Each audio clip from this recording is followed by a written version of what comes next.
পোর্টালে log in করে নেওয়ার পরে আপনারা প্রথমে দেখতে পাবেন লেখা আছে স্টার্ট।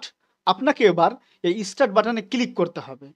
স্টার্ট বাটনে ক্লিক করলে আপনার সামনে এরকম ড্যাশবোর্ড ওপেন হয়ে যাবে। তারপরে নিচে দেখতে পাচ্ছেন লেখা আছে স্টার্ট। এবার আপনাকে আরও একবার স্টার্ট করতে হবে। তারপরে আপনার সামনে প্রশ্ন আসতে শুরু করবে। তারপরে আপনি এবার এক একটা করে প্রশ্নের উত্তর দেবেন এবং নিচে দেখতে পাচ্ছেন লেখা আছে সাবমিট, তারপরে সাবমিট করবেন। চলুন তাহলে আমি এক একটা প্রশ্নের উত্তর দিচ্ছি এবং সাবমিট করছি। প্রথম প্রশ্ন আছে, গঙ্গাই কোন্ড উপাধি কে গ্রহণ করেন? উত্তর হবে রাজেন্দ্র চোল। তারপর নিচে দেখতে পাচ্ছেন লেখা আছে সেভ অ্যান্ড নেক্সট। আপনাকে এবার এই সেভ অ্যান্ড নেক্সট অপশানে ক্লিক করতে হবে। তারপর দেখতে পাচ্ছেন do you want to submit your answer? Submit. প্রথম প্রশ্ন দেওয়া হয়ে গেল। তারপরে চলে আসছি দ্বিতীয় প্রশ্ন, ত্রিপাক্ষিক সংঘর্ষ কতদিন চলেছিল?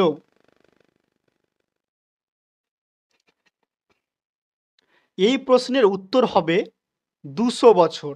তারপর দেখতে পাচ্ছেন সেভ অ্যান্ড নেক্সট, তারপর সাবমিট। তারপর আপনার সামনে 3 নম্বর প্রশ্ন চলে আসলো, দোহাতে কার উপদেশাবলী সংকলিত হয়েছে? এই প্রশ্নের উত্তর হবে কবির। তারপরে সেভ অ্যান্ড সাবমিট।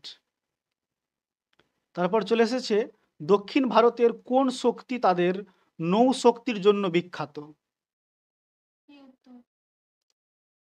এই প্রশ্নের উত্তর হবে চোল। তারপরে নিচে দেখতে পাচ্ছেন সেভ অ্যান্ড নেক্সট এবং সাবমিট। তারপরে চলে আসলো গীত গোবিন্দ গ্রন্থটি কার লেখা? এই প্রশ্নের উত্তর হবে জয়দেব। তারপরে সেভ অ্যান্ড নেক্সট, সাবমিট। তারপরে চলে আসছে প্রশ্ন, আরবদের দ্বারা পরাজিত সিন্ধুর শাসকের নাম কি? এই প্রশ্নের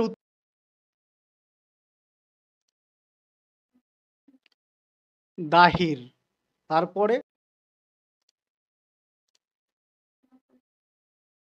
পরবর্তী প্রশ্ন, কৈবর্ত বিদ্রোহের নেতা কে ছিলেন? উত্তর হবে দিব্য। তার পরবর্তী প্রশ্ন চলে যাবে সেভ অ্যান্ড নেক্সট। পরবর্তী প্রশ্ন, তাবাকাত ই নাসির। উত্তর হবে মিনহাজ উস সিরাজ। তারপরে সেভ অ্যান্ড নেক্সট। পরবর্তী প্রশ্ন আছে অমোঘ বর্ষ।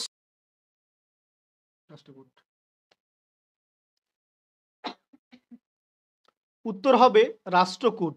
তারপরে সেভ অ্যান্ড নেক্সট।